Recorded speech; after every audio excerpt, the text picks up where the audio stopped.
I've spent all my life with dance and being a dancer. It's permitting life to use you in a very intense way. Sometimes it's not pleasant, sometimes it's fearful, but nonetheless, it's inevitable. Martha Graham was one of the great American artists of the 20th century. She changed dance. She invented a new language of movement and used it to reveal the passion, the rage, and the ecstasy common to human experience. She choreographed and danced for 70 years. She was the first dancer ever to perform at the White House.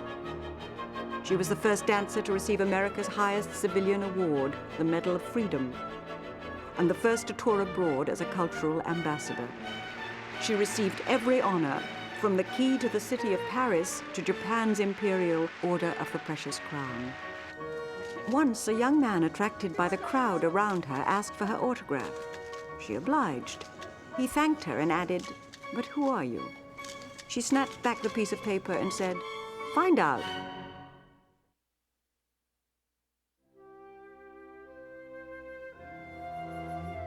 Her story began in the dark, sooty steel town of Allegheny, Pennsylvania, on May 11th, 1894. Martha was Irish and Scottish on one side and descended from Mayflower pilgrims on the other. Her father was an alienist, an early term for psychiatrist, who analyzed people as much by their actions as by their words. Movement never lies, and I'm quoting from him, "You will always reveal what you feel in your heart by what you do in your movement." This was my first lesson as a dancer.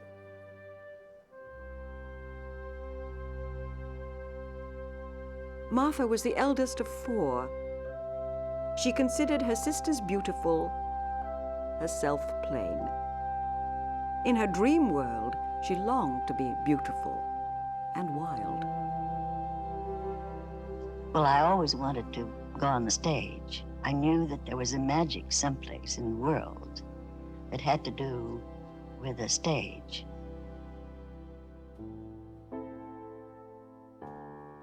Then I saw the billboard of Ruth St. Denis. I wanted to go.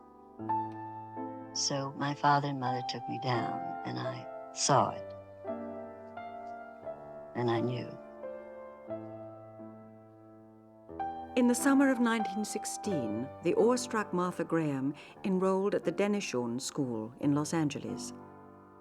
The legendary dancer Ruth St. Denis and her husband Ted Shawn had founded the first professional school of dance in America. Martha wrote, "Everyone there has just one great passion, the passion to create beauty." The atmosphere was infectious. But Miss Ruth found the 5'2" Martha too short and, at the age of 22, too old to become a dancer. Eventually, Ted Shawn saw her talent and took her on tour as his partner.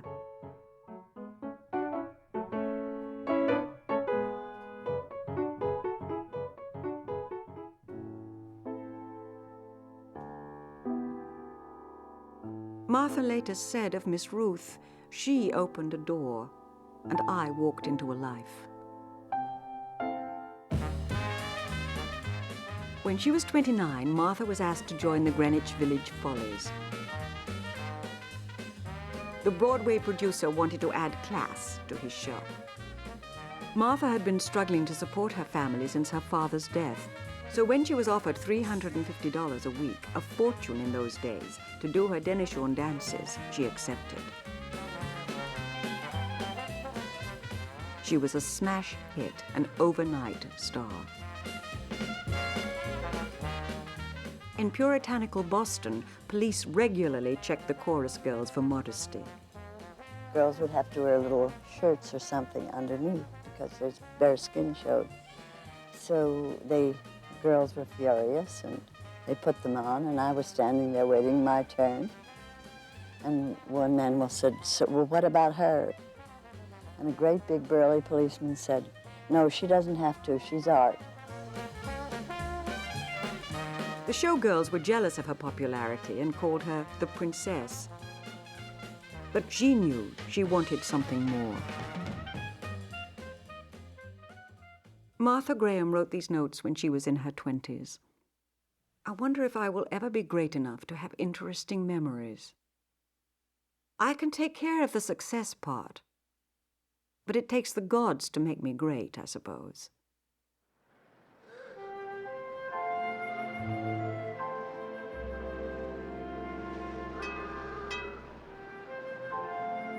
Abandoning her security, she moved to New York in 1925, rented a small studio at Carnegie Hall, and began her life's work.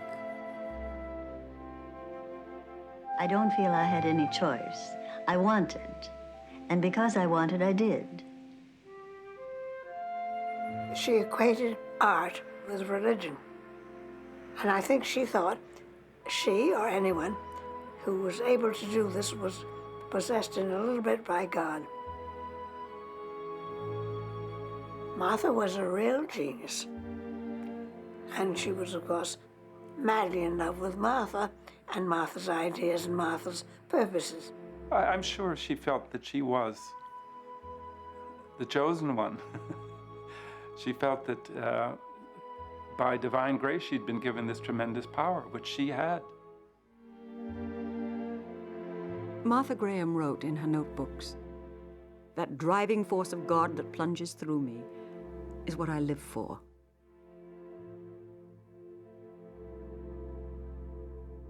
Louis Horst, pianist and composer, followed Martha to New York. They had met and fallen in love when he was music director at Dennis Shawn. He had been bowled over by Martha's blazing intensity. "I am her wall," Louis said. "An artist needs something to lean against." He would remain at her side for more than 20 years as mentor, lover, composer, and taskmaster.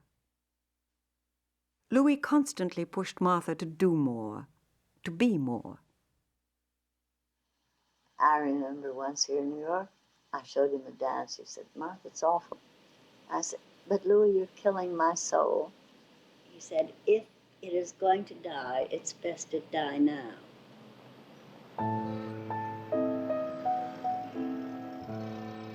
He urged her to risk a concert in a Broadway theater, no less.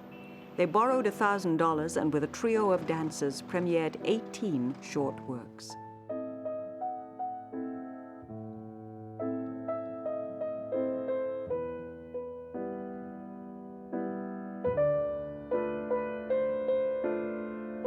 Martha dances as a Greek figurine come to life. And of course, they were very derivative, those dances. They couldn't be anything else. Some of them are pretty awful. Just dreadful. And then I began talking to Martha. I said, there are new things happening. I said, you've got to start now getting away from your Dennis Shawn work. She said, well, I'm trying new exercises. We talk and we rehearse. Louis read her his translations of German philosophy and showed her abstract paintings by his friend Kandinsky. I had never seen any modern painting. I had never seen any modern art of any kind. I had almost died with sheer excitement. He introduced her to ultra-modern music, teaching that dance should come first and music second. Don't follow the music, he said. You are the music.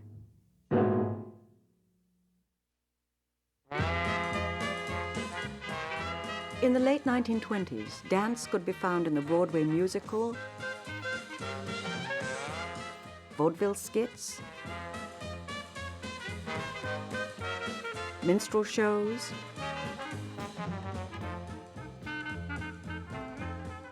ballroom exhibitions.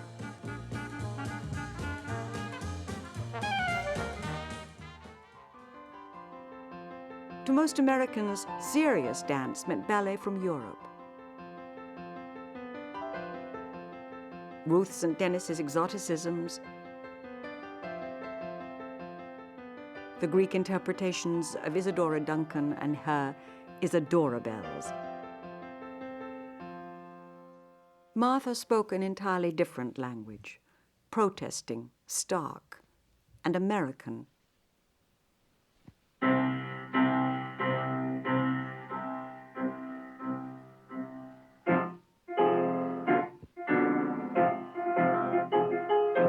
A blockade of Puritans confront an outcast. Martha struggles against them.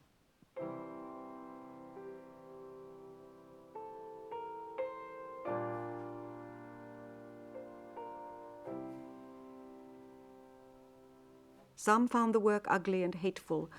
Others called it a revolutionary masterpiece.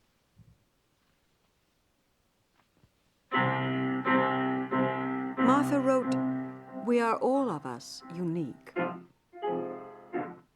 Each a unique pattern of creativity, and if we do not fulfill it, it is lost for all time."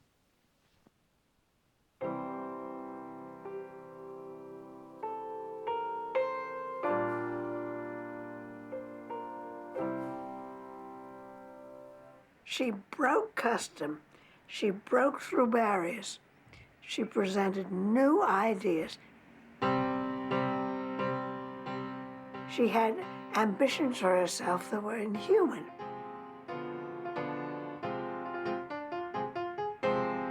That you must never compromise, that you must never give way, ever.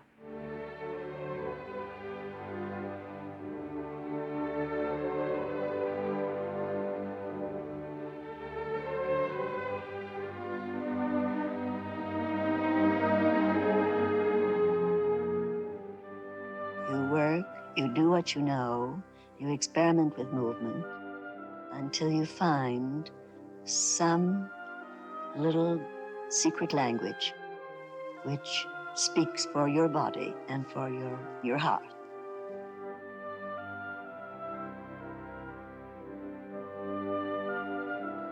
The movement gives you back very often the meaning. You don't start, I will express anger or I will express grief.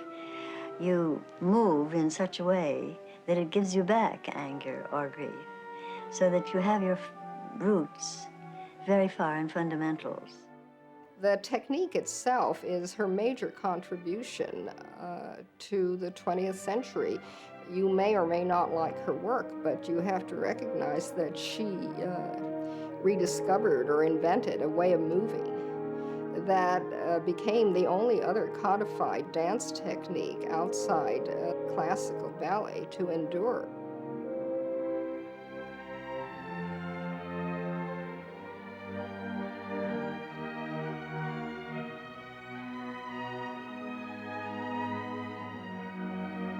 Martha's dancing, the impulse, starts with the show of effort. And she made everything start with what she called a contraction, which really was a thrust in the pelvis.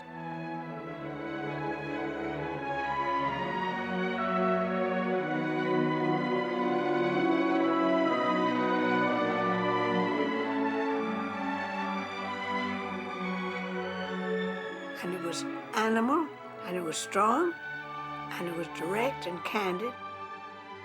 Movements came just stark, out of the body, as though it had never happened before.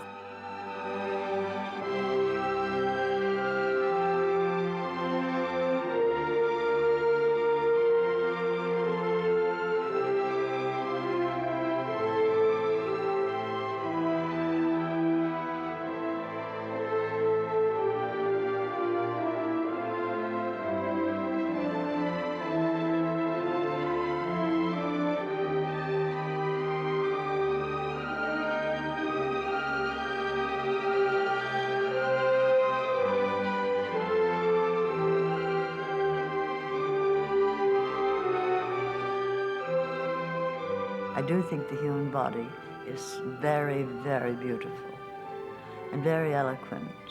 And it's to be treasured and honored and disciplined. And that's a dancer's life.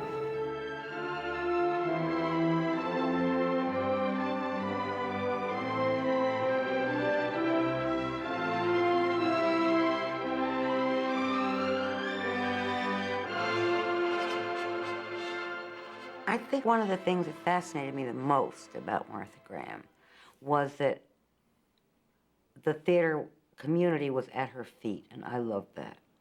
She wasn't just some lady off in some studio making up dances that would change the world. She was part of a performing community. Martha's reputation as a teacher grew. Broadway and Hollywood actors came to work with her, not to dance, but to learn how to move, how to connect the body with the emotions, the mind with the spirit. My first film was called So Young, So Bad, and I played a disturbed young woman in the film, a kid.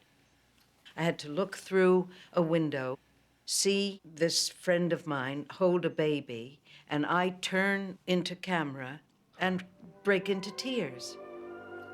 Well, I thought, I don't know how to do that. So what I did was I did a contraction, a Martha Graham contraction, you know, that gut thing, and I just sank and just sobbed. If you try to cry, it's difficult. But if you're playing the emotion and the situation, which is what Martha said, you're playing the situation and the circumstances, that'll flow. It'll flow out of you.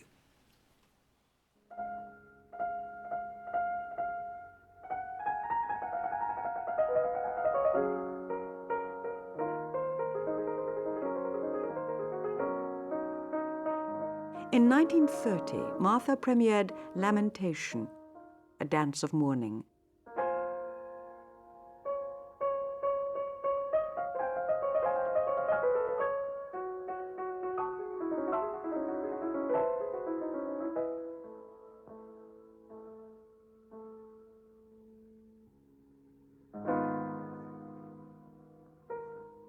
In this rare footage, she stretches inside her costume as if it were her own skin.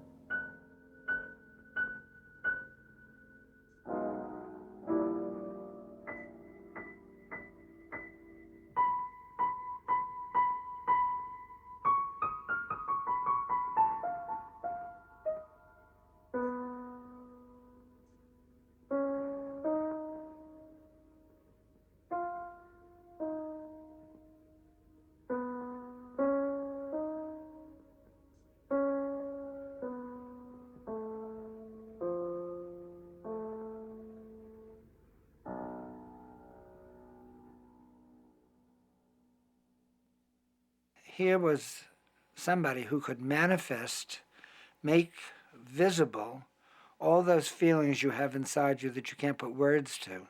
She seemed to have all the connections that so-called normal people, us, or me, for instance, speaking for myself, don't really have. The connections between emotion and movement and memory and intuition, all direct. There's no shortcut. There was no pretense in a way.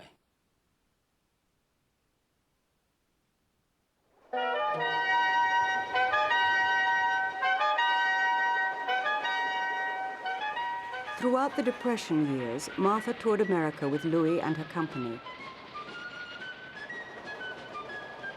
She had first crossed the continent at 14 when her father moved the family from Pennsylvania to California. The journey stayed with her all her life.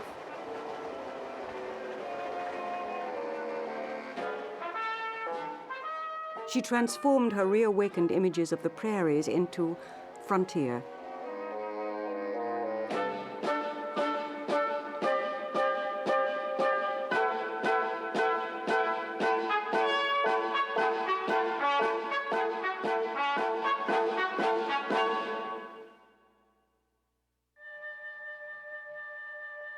The girl is seeing a great landscape, untrammeled.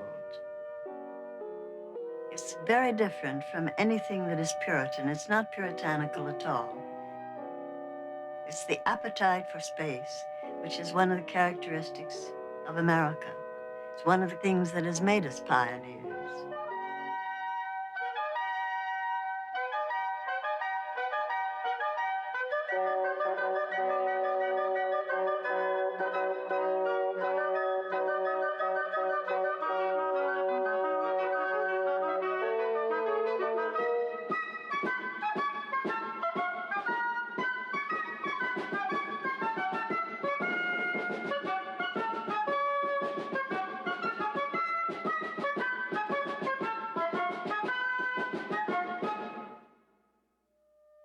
When I present something on the stage with music and with costumes and with settings, I expect those to be part of the drama, not a decoration.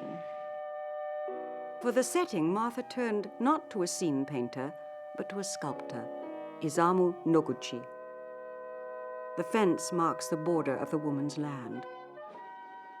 His rope stretched to infinity, suggesting vast, empty space. Noguchi designed 22 productions for Martha in one of the most fruitful collaborations of her career. Together, they changed the face of dance theater. Isamu, she said, could always read my mind and trigger my visions.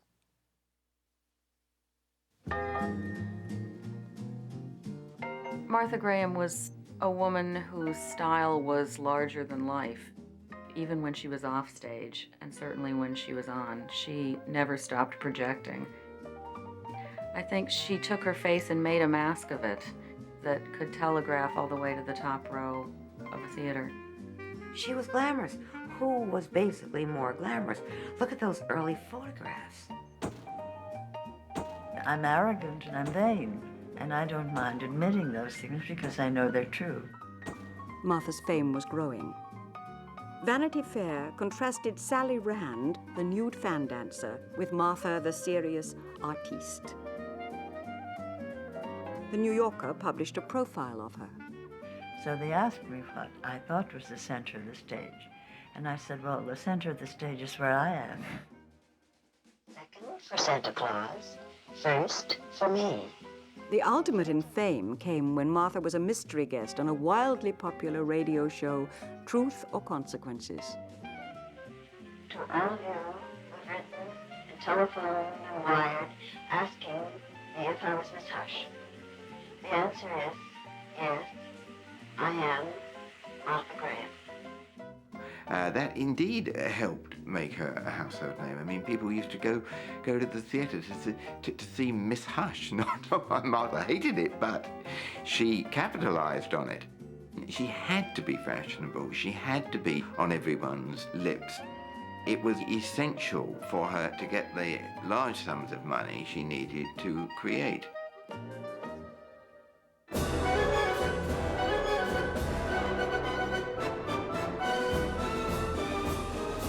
Her work became bolder, her group of dancers larger.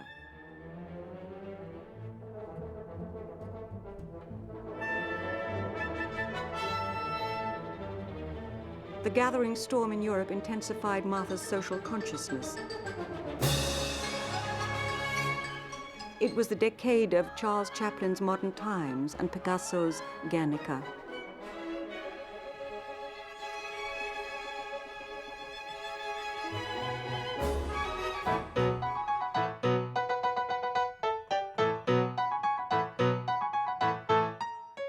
Louis had remained a constant in Martha's life. He wrote music for her and rehearsed her dances. He was her anchor. Whenever Martha did a work, Louis was called in. When she was halfway finished, whenever she did not know how to proceed the next day. And we danced what we had learned from Martha about this new work, sometimes over and over again, so that he could see it and help her. And he would make her stay there. Food would be sent in until she finished her work. This took its toll on Louis, and there were often clashes between them. Martha was volatile. She was not in the habit of civilizing herself. Martha could hit, slap, and she was not going to curb her reactions because out of those reactions came dance movement. Martha didn't behave very well. I mean, she had temperament during rehearsals. And once on stage, she had a tantrum, and the girls were in hysterics. The curtain was about to go up, and Louis simply went up to her and slapped her right across the chops. Bang! Said, "Get on with this, you bitch. Stop your nonsense." Louis saw me through so much. If someone believes in you that much, you have to submit. You fight against it, but you take it.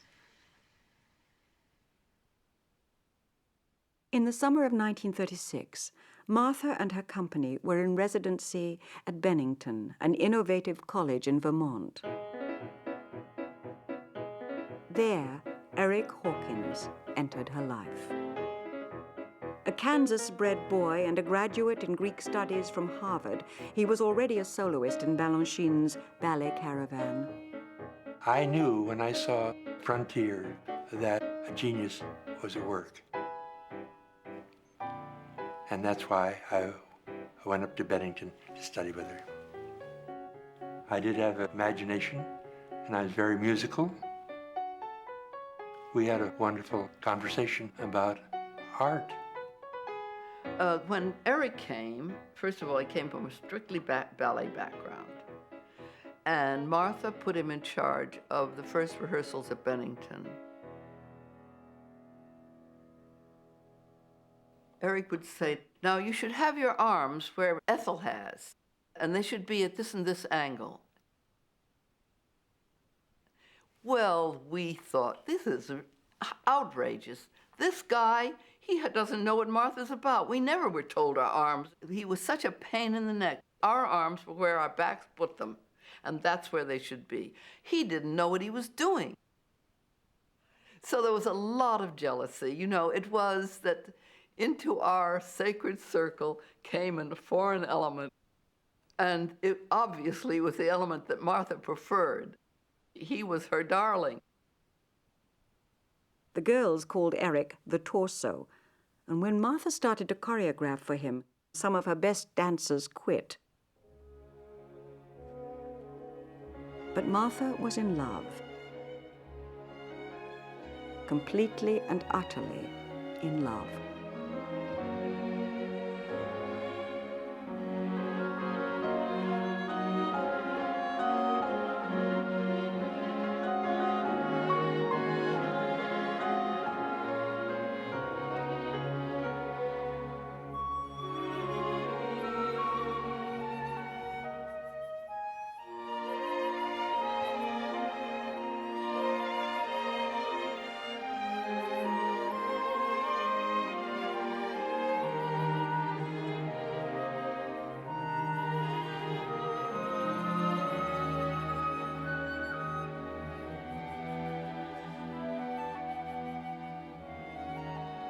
Martha Graham was 44. Eric Hawkins, 29.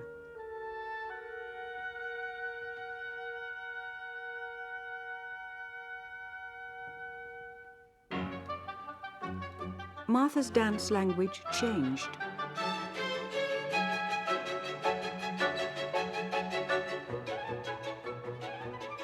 It always starts with some mood, some feeling, some intensity of life, which I want to participate in as a dancer.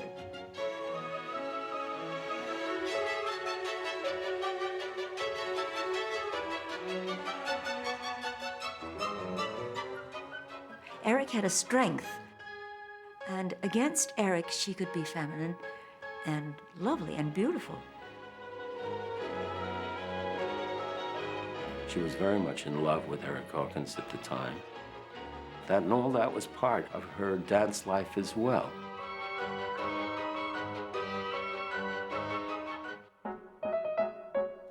Their happiness turned into laughter and the comedic satire, Every Soul is a Circus.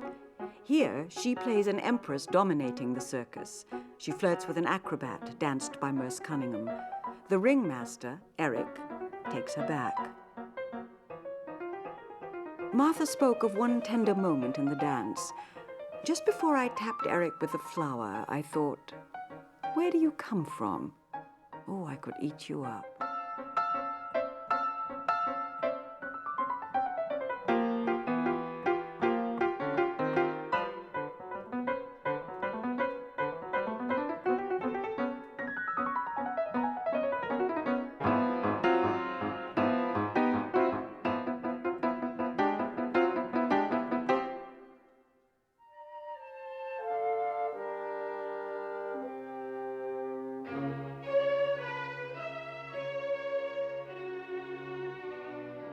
Love in Martha's life culminated in her most lyrical and most popular work, A Simple Portrait of a Quaker Marriage.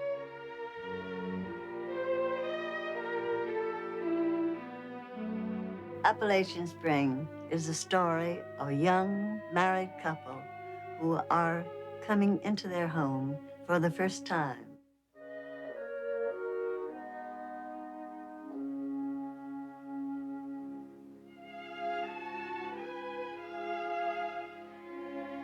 Here, Martha, aged 65, recreates her role as the bride, dancing with Stuart Hodes as a young husband-man, the role she originally created for Eric.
Eric was managing the company. Eric was also Martha's partner.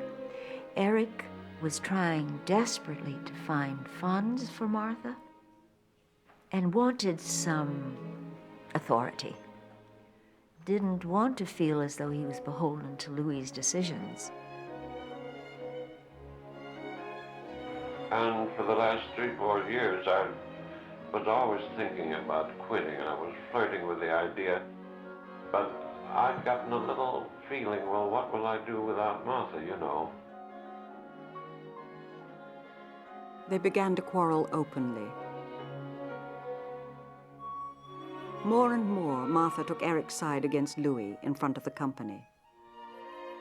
I got disgusted with her, and I said, I'm resigning, and you can take my 2 weeks' notice. And I said, I just have to leave.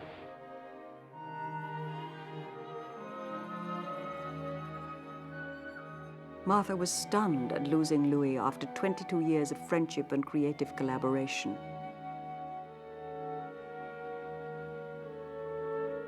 Two weeks later, in Santa Fe, Eric convinced Martha to marry him. She was 54, he 39. Well, you couldn't warn Martha, you couldn't say anything to her, but all her friends were very worried indeed. And she walked straight into the trap that greatly gifted women are apt to walk into when they fall in love. The man can't stand the inferior position. To keep from being totally overpowered, Eric urged her to mine his field, the Greek classics. The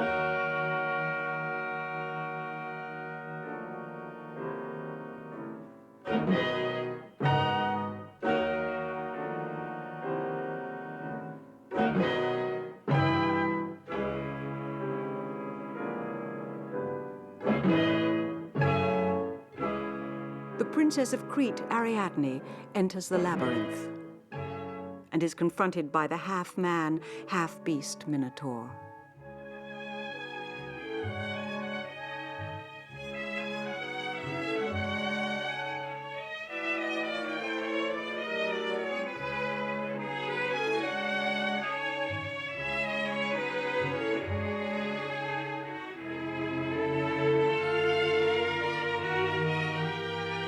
This dance has a special significance for me because it was a conquering of fear in my own life. Fear of the unknown, fear of something not recognizable.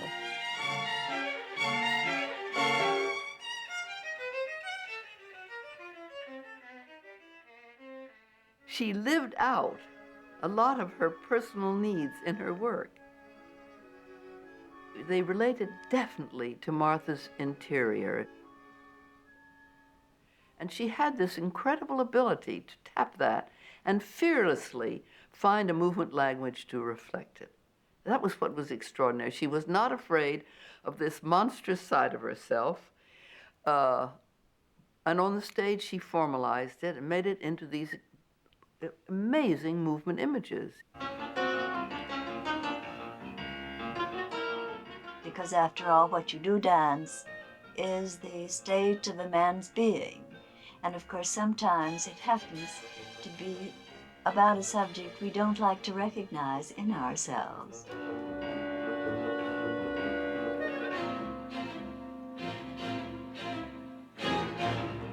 Martha created her own version of Euripides' Medea. Consumed by hatred towards her faithless husband, Medea devours her own entrails.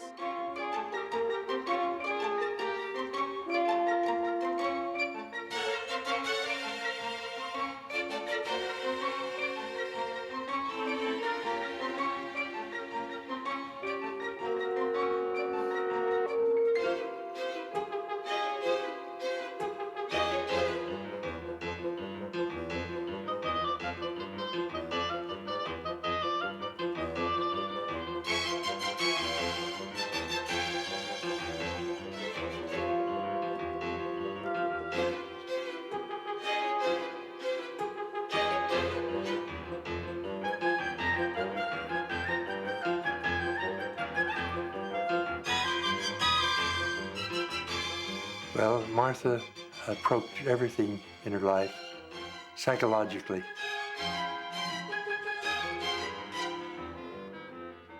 Martha thought that to be an artist, she could indulge in her private emotional storms.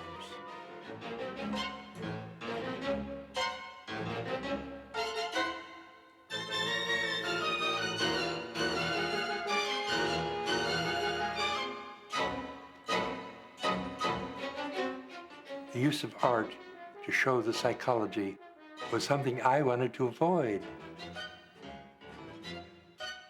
If she had just gone on the way she had done in some of her early works, they were life-giving. And they were glorious.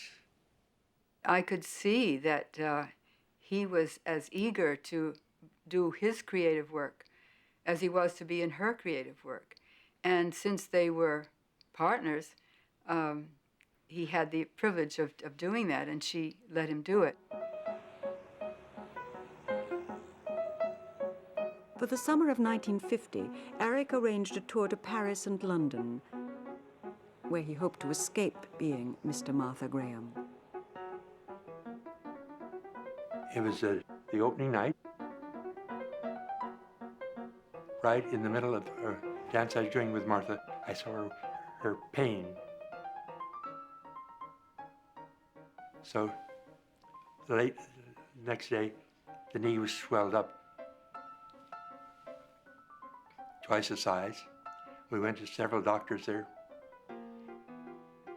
Well, I knew Martha couldn't dance on that. She had to go down on her knee. But I said, you can't dance. Let's cancel the performances. She went into a fit. The torn cartilage in her knee forced them to cancel the tour. I don't think Martha ever understood that I made a decision for her sake to protect her. In London, Eric left her and returned home alone. Martha said, I was no longer useful to him. Our differences were just too much.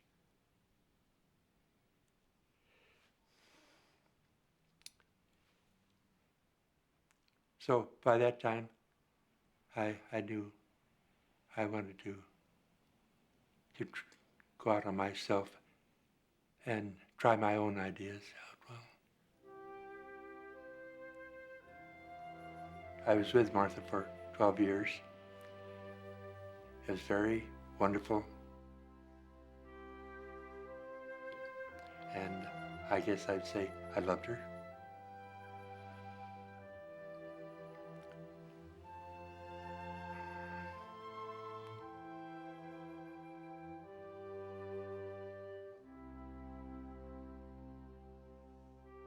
Martha retreated to the southwest.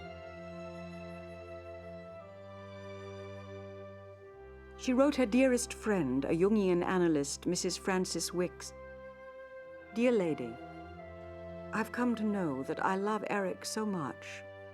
No place matters without him. I understand the increasingness of despair.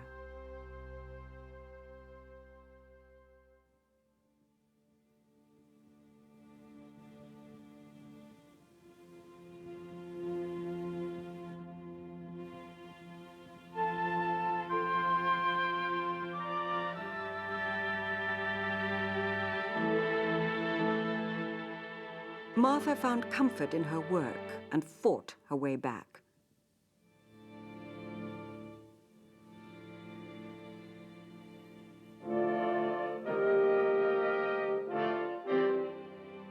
She returned with a large-scale composition based on the myth of Joan of Arc. Martha identified with St. Joan as a heroic woman of vision and of action.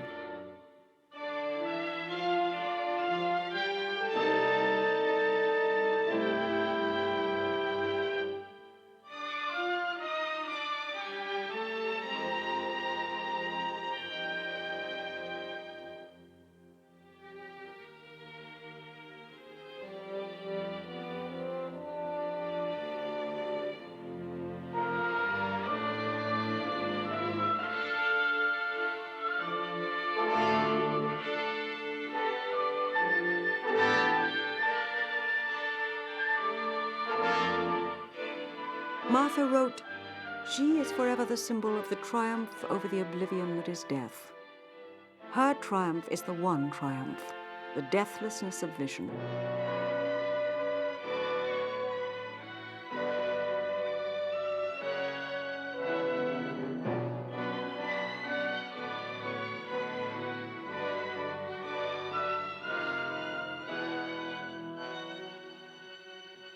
Martha's life was her work.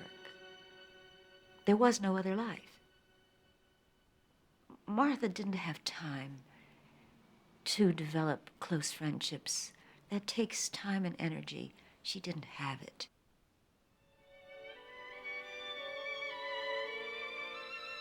She was, to me, like a Navajo woman sitting on a plateau in the Southwest, quietly weaving and deep in her own life, her inner thoughts. She had a vision of what she was to do, which was a blessing for her, and it animated her into life, but she kept spots and places of her completely private. No one would ever understand them, and that was not rejecting anyone, it was not remoteness, it was just as she was.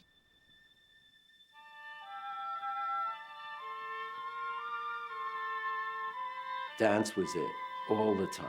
She went away to think about dance, to come back to do it. She lived at the studio. There was nothing else in her life. If you weren't in the studio, she didn't love you.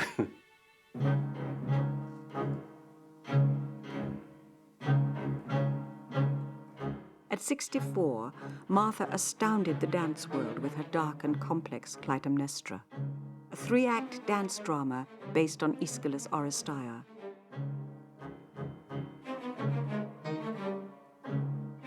Clytemnestra and her lover plot to kill her husband.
When Anthony Tudor, the English choreographer, asked her, "How do you want to be remembered, as a dancer or a choreographer?" Martha answered, "As a dancer, of course." Tudor looked at her and said, "I pity you."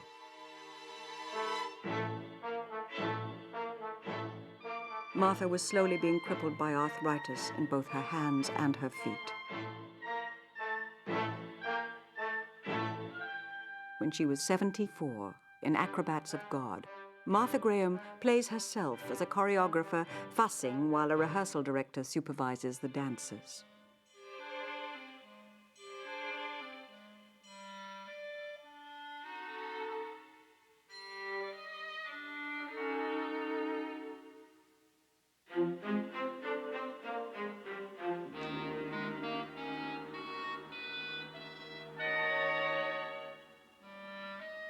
Martha very seriously was coming to grips with the fact of whether she could dance anymore, whether she could be on stage. She had to know that she was dancing a little too long and that it wasn't great. She'd do odd things on stage, get her hand right in your face sometimes. There were surprises that she didn't want.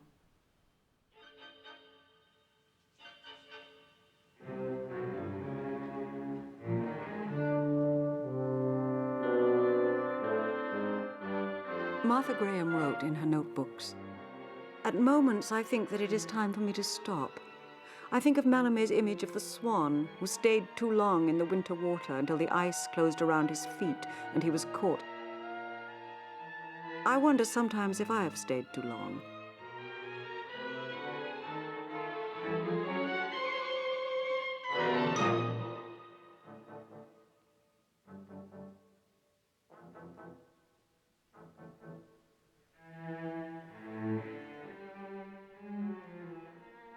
But she began to doubt her body as she got older. She would start to drink, and sometimes too much, so that she would lose control. In those days, in the beginning, there was never a hair out of place.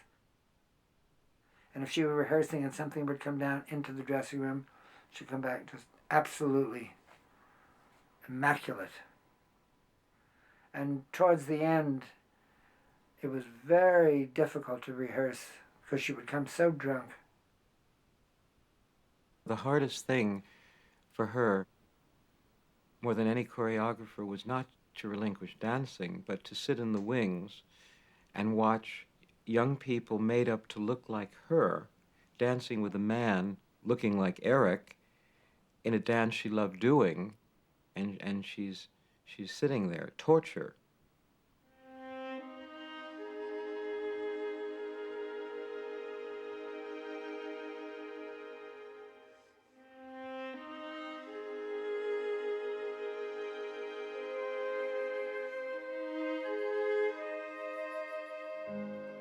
I did one run through in the studio, and she said it will be fine. She could not bring herself to work in the piece with somebody else dancing it.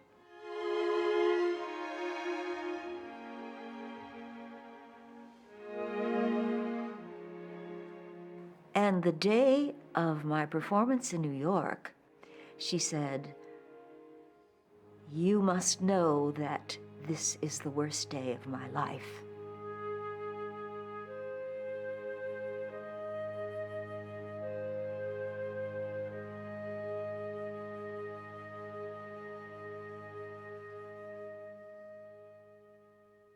When she could no longer dance, she wanted to die.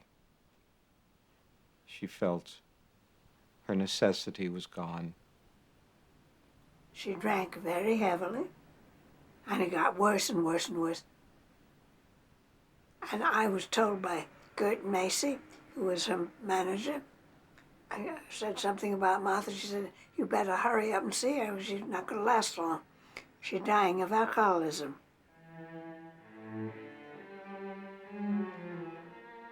Martha said, "I know that the anonymity of death has no appeal for me. It is the now that I must face. What is there for me but to go on? That is life for me."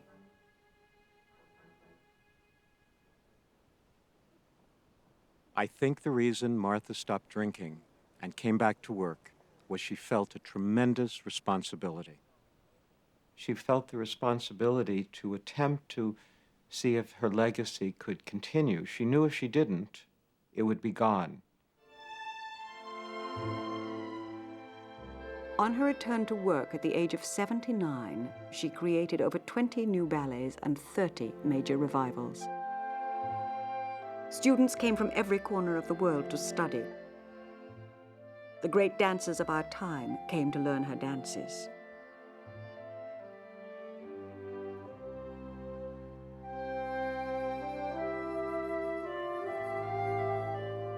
I've received so much from the world, good things and bad things, and I've had people to work with over a period of years whom I treasure.